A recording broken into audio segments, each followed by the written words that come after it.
បាទថ្ងៃនេះខ្ញុំនឹងនាំបងប្អូនទៅទស្សនា Gondebo Palace និង Garden ឬក៏ហៅថា Castle ដែលមានអាយុកាលជាង100ឆ្នាំហើយតាំងពីសតវត្សចុងសតវត្សទី18មក Kuntiruat will take you there someday, walk around here. It's very, very nice area. It's like you go 150 years back in time.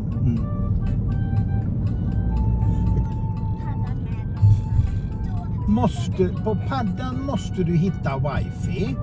För paddan har ingen egen data. Men telefonen, den har, precis som mammas och pappas telefoner, de har egna data. នៅកន្លែងណាក៏ដូចគ្នាដែរគេចូលចិត្តនាំទៅមើលអាគារដែលមានអាយុកាលច្រើនឆ្នាំអញ្ចឹងណាឥឡូវនេះយើងបានមកដល់ Gondebo Palace and Garden ឬក៏ហៅថា Slot Castle ទិដ្ឋភាពនៅទីនេះគឺមានសភាពស្រស់បំព្រងមានអាគារមានភោជនីយដ្ឋានមានសួនច្បារជាច្រើនស្អាតៗជាដំបូងយើងត្រូវទស្សនាសួនច្បារសិនសួនច្បារច្រើនណាបងប្អូនមិនដឹងថាជាផ្កាអីខ្លះផ្កាខ្លះយើងស្គាល់ផ្កាខ្លះយើងអត់ស្គាល់ប៉ុន្តែស្អាតដល់មើលទៅគួរឲ្យចាប់អារម្មណ៍មែនតើ raspberry. Men raspberry है Okay. इसमें strong ដូចផ្កានេះអីយើងអត់ស្គាល់ទេនៅស្រុកយើងប្រហែលជាគ្មានទេមើលទៅបើផ្កាមួយនេះប្រហែលជាយើងស្គាល់បងប្អូនអាចស្គាល់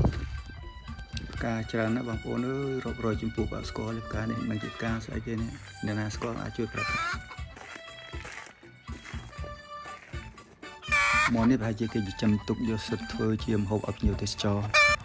បងប្អូនណាស្គាល់ប្រភេទផ្កាទាំងអស់ហ្នឹងទេច្រើនណាបងប្អូនអើយរាប់រយចំពោះសុទ្ធតែផ្កាប្លែកៗដែលយើងអាចស្គាល់ប៉ុន្តែបើអ្នកដាំផ្កានៅស្រុកខ្មែរប្រហែលជាពួកគាត់ស្គាល់ហ្នឹងទៅសម្រាប់ខ្ញុំអត់សូវស្គាល់ទេផ្កាទាំងអស់ហ្នឹងហើយភ្ញៀវទេសចរម្នាក់មកថតផ្កាទាំងអស់ហ្នឹងឲ្យដើរមើលផ្កាទាំងអស់ហ្នឹងស្រឡាញ់ផ្កាគ្រប់គ្នាមិនមែនតែយើងទេបើមានបងប្អូនណាស្គាល់ផ្កាទាំងអស់ហ្នឹងសូមកុំភ្លេចជួយខមមិននៅខាងក្រោមវីដេអូផងផ្កាមួយនេះវាស្អាតណាស់បងប្អូនអើយពណ៌ឡើងក្រហមផ្កានេះប្រហែលជាមាននៅស្រុកខ្មែរមកទៅប៉ុន្តែគាត់នៅថាយើងមិនដែលស្គាល់ឬខ្ញុំមិនដែលស្គាល់ទេណានេះផ្កានេះយើងប្រហែលជាអាចស្គាល់គ្រប់គ្នានេះចំណែកផ្កាអស់នេះវិញប្លែកមកផ្កាទាំងអស់ហ្នឹងយើងអាចទិញបានណាបងប្អូនប៉ះសិនបើបងប្អូនចង់ទិញអីវាអត់មានអ្នកលក់នៅហ្នឹងទេផ្កានៅស្រុកគេអត់មានអ្នកលក់ប៉ុន្តែយើងអាចទិញបានប៉ះសិនបើយើងចង់ទិញអីយើងដើរទៅកាត់ផ្កាណាដែលយើងស្រឡាញ់តែពេកតែមានកន្លែងខ្លះគេអត់លក់ឯផ្កាខ្លះគេអត់លក់ទេផ្កាដែលគេលក់គេដាក់នៅក្នុងចំណែកណាមួយនៅក្នុងប្រអប់ណាមួយដែលគេចង្អុលបង្ហាញយើងគេមានផែនទីចង្អុលបង្ហាញយើងឲ្យយើងទៅរកទិញណាហើយយើងទៅកាត់ផ្កាហ្នឹងដោយខ្លួនឯងយើងវិចខ្ចប់ដោយខ្លួនឯងតាមបរិមាណចំនួនគេមានម៉ែត្រគេសម្រាប់វាស់ទំហំផ្កាដែលយើងទិញហ្នឹងយើងយកទៅម៉ែត្រនៅហ្នឹងគេដាក់នៅនឹងសាច់គឺយើងកាត់ហើយយើងយកទៅវាស់ផ្កាហ្នឹងទៅយើងកាត់ធៀងណាដែលស្អាតរួចចប់សពគ្រប់ហើយយើងវាស់ទៅឃើញថាអស់ប្រហែលដូចជា100សង់ទីម៉ែត្រប្រហែល200សង់ទីម៉ែត្របាន300សង់ទីម៉ែត្រអស់ប្រហែលអញ្ចឹងទៅពេលដែលយើងអស់ដឹងថាតម្លៃអស់ប្រហែលហើយយើងមាន QR code គេបិទនៅជាងហ្នឹងស្រេចយើងបាញ់តាម QR code នៅហ្នឹងទៅបើសិនជានៅស្រុកផ្សេងវិញប្រហែលជាគេកាត់យកខ្ទេចខ្ទីគ្មានសល់ទេវាអត់មានអ្នកលក់អញ្ចឹងចំណែកស្រុកនេះប្រជាជនគេស្មោះត្រង់ណាអត់ប៉ះពាល់របស់អ្នកដទៃអត់ជ្រែកឬក៏អត់លួចអត់កាន់និយាយចាំទៅរបស់គេដាក់ចោលមកស្អីក៏គេដាក់ចោលនៅកន្លែងគេធ្វើការសូម្បីតែរបស់មានតម្លៃមានកង់មានម៉ូតូមានអីក៏ដោយគេដាក់ចោលអត់មានណាលួចទេហើយបើផ្ទះវិញអត់មានពីណាគេធ្វើរបងរឹងមាំខ្ពស់2ម៉ែត្រ3ម៉ែត្រអីទេគឺគេធ្វើរបងឈើទៀបតូចឬក៏គេយកសួនច្បារនឹងទៅធ្វើជារបងតែម្ដងដូចសួនអញ្ចឹងគេធ្វើរាំងអញ្ចឹងទៅស្អាតណានិ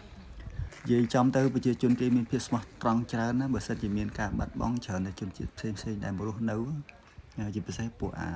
សូម៉ាលីហ្នឹងគឺយ៉ាប់ជាងគេអ្វីដែលតាក់ទាញភ្ញៀវទេសចរឲ្យមកទស្សនានៅទីកន្លែងនេះច្រើនណាគឺมันមានអ្វីជាពិសេសទេគឺក្រៅពីអាគារដែលមានអាយុកាលជាង100ឆ្នាំហ្នឹងគឺមានន័យថាគេសាងសង់ឡើងចុងសតវត្សទី18ហើយនៅសួនច្បារដ៏ស្រស់ស្អាតមានរាប់រយប្រភេទដែលយើងចង់ទស្សនានឹងឯងហើយម្នាក់នឹងមកថតសួនច្បារនឹងឯងហើយនឹងមើលអាគារហ្នឹងឯង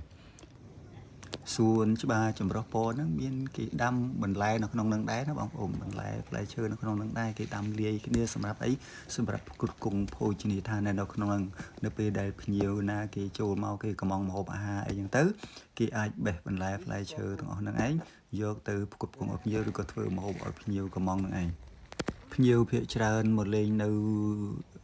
Gonebo Castle ឬក៏ហៅថា Slot Castle ហ្នឹងគឺនៅរៀងរាល់ចុងសប្តាហ៍ហើយជាពិសេសនៅរដូវក្តៅរដូវងាយគេមកមិនកើតទេរដូវក្តៅគឺមានតែ3ខែតែប៉ុណ្ណោះគឺរដូវហ្នឹងឯងខែ8ខែ7ខែ8ខែ9ហ្នឹងឯងពី2ឆ្នាំវាខ្លាយទៀតស្អាតណាស់បងប្អូនអើយហើយបើខ្ញុំមិនខុសទេអានេះស្លឹកចង្កូហ្នឹងគាត់ថាគេមានលាយការលាយអីចម្រុះគ្នាចឹងណាជាពិសេសប្រភេទផ្កានេះបងប្អូនស្គាល់ទេផ្កានេះស្អាតណាស់បងប្អូនអើយនេះសក្បោះខ្ជុំមើលទៅតំណងគួរឲ្យស្រឡាញ់នេះដាំនៅមុខផ្ទះឬក៏ដាំនៅត្រង់ចំណុចណាមួយឲ្យស្អាតណាសម្រាប់ភូមិគ្រឹះឬក៏សម្រាប់បងប្អូនដែលនៅជនបទដែលមានដីធំយើងអាចដាំជាផ្កាឬក៏មិនដាំជាផ្កាទេយើងអាចដាំបន្លែផ្លែឈើជាលក្ខណៈសួនបែបហ្នឹងស្អាតណាបងប្អូនអើយហើយមិនត្រឹមតែបានហូបហើយស្អាតផ្ទះយើងទៀតខ្ញុំឃើញផ្ទះភាគច្រើននៅតាមជនបទធំឲ្យទុកដីទនេចោលស្ដាយដល់បើដាំទៅស្អាតដាំជាសួនដាំជាផ្កាឬក៏ដាំជាបន្លែផ្លែឈើតកួនអីចឹងទៅស្ពៃអីចឹងទៅឬក៏ជីអីចឹងទៅដាក់ឲ្យច្រើនជុំវិញផ្ទះជាលក្ខណៈសួនស្អាតណាបងប្អូនស្អាតមែនទែនស្អាតចឹងហើយយើងបេះមកយើងបើសិនជាបន្លែផ្លែឈើជីអីអស់ហ្នឹងយើងអាចប្រើប្រាស់បានឬក៏សល់យើងអាចយកទៅលក់ក៏បានដែរ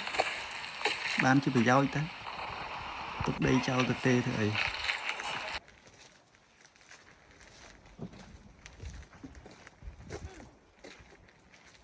ដោយសារយើងមានតិចនេះអាការនេះនៅផ្ទះមាននៅផ្ទះប៉ុន្តែគ្រាន់ថាដោយសារយើងមានតិចហ៎ដាក់នៅនេះបើថាសួរថាបានលុយពីអស់ហ្នឹងហ្មងមានតែឥឡូវយើងធ្វើដំណើរចូលទៅទស្សនាខាងក្នុងម្ដងមិញគាត់នៅខាងមុខឯងបរិវេណខាងមុខផ្កាស្អាតនេះខាងក្នុងឥឡូវយើងមើលទស្សនាផ្នែកខាងក្នុងអាគារធំនឹងហ្មងប្រាសាទធំនឹងតែម្ដងមើលតើវាលក្ខណៈស្អាតប៉ុណ្ណាខាងឆ្វេងខាងស្ដាំនេះដូចជាកន្លែងគេលក់ដូរបងប្អូនមិញបើខ្ញុំបង្វិលមើលទិដ្ឋភាពប្រៀបធៀបជាមួយនឹងពពកហើយនឹងធម្មជាតិស្អាតណាបងប្អូនអើយហើយមើលគ្រាន់តែដុំថ្មអញ្ចឹងក៏គេជាសិល្បៈមួយគេយកមកតុបតែងធ្វើជាកន្លែងដូចជារនាំងធាំងសួនរបស់គេយ៉ាងស្អាតមើលទៅនេះសួននៅខាងមុខអាគាររបស់គេនេះអាគារទាំងពីរហ្នឹងគឺហើយបងប្អូនមើលលបងនេះលបងគេដាំជាផ្កាអញ្ចឹងស្អាតណាគេដាំជាផ្ការាំងធ្វើជាផ្លូវដើរចូលទៅស្អាតមែនតើហើយបងប្អូនមើលទស្សនា view នេះជាអាគារហើយអានេះផ្កានៅខាងមុខហ្នឹងមកខាងមុខអាគារហ្នឹងឯងស្អាតចំហៀងមិនខាងមុខទេផ្កាហ្នឹងគឺខាងចំហៀងខាងឆ្វេងដៃស្អាតព្រោះគេដាំឲ្យគេកាត់ស្រួចឡើងទៅលើមើលទៅតំណងហើយអាគារពួកគេភាគច្រើនគេធ្វើអញ្ចឹងគេធ្វើរំងាស់ធ្វើលបងយកដុំអិតមកដាក់អញ្ចឹងគឺស្អាតមើលទៅស្អាតគួរឲ្យចាប់អារម្មណ៍មែនទែនបាទបងប្អូនទស្សនានេះគឺផ្នែកខាងក្នុង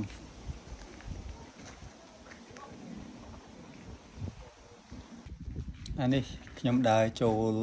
តាមជាន់ក្រោមហ្នឹងមិនមែនជាន់ខាងលើខ្ញុំអត់ឡើងតទេតាមពិតបើយើងចេញពីទីក្រុង Gothenburg មកប្រហែលជាប្រហែលនាទីហ្នឹងមកដល់កន្លែងគេហៅថា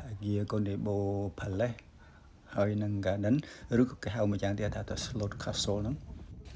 ដូចខ្ញុំបានជម្រាបបងប្អូនហើយថាអាគារ Slot Castle ឬក៏ប្រាសាទ Slot Castle ហ្នឹងឯងគឺជាវិមានដែលគេរចនាបថឡើងមានលក្ខណៈជា Neoclassical ហើយប្រាសាទហ្នឹងឯងគឺត្រូវគេសាងសង់ឡើងក្នុងចុងសតវត្សទី8ដូចដែលខ្ញុំបានជម្រាបខាងដើមអញ្ចឹងណាបងប្អូនចំណុចពិសេសនៃ Gonebo Palace and Garden ឬក៏ហៅថា Slot Castle ហ្នឹងគឺវាមានអាយុកាលច្រើនឆ្នាំហើយលក្ខណៈពិសេសមួយទៀតនោះគឺ វាមានសួនច្បារដ៏ប្រណិតស្រស់ស្អាតត្រូវបានគេថែទាំលក្ខណៈបែបធម្មជាតិជាលក្ខណៈធម្មជាតិដោយពុំមានប្រើប្រាស់នៅគីមីឬជីអរ៉េអីនោះទេហើយបន្លែផ្លែឈើដែលគេដាំនៅទីនោះគឺគេអាចយកមកធ្វើជាម្ហូបអាហារសម្រាប់ទទួលភ្ញៀវពីព្រោះថានៅក្នុងនោះមានភោជនីយដ្ឋានមួយដែលបងប្អូនអាចចូលទៅទទួលទាននៅទីនោះបាន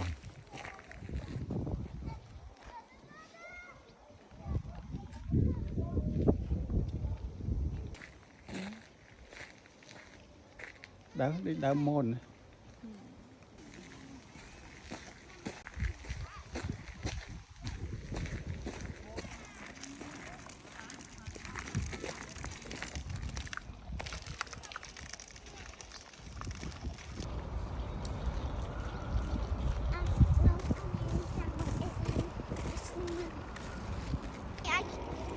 I mean not that. I mean this now. Don't that.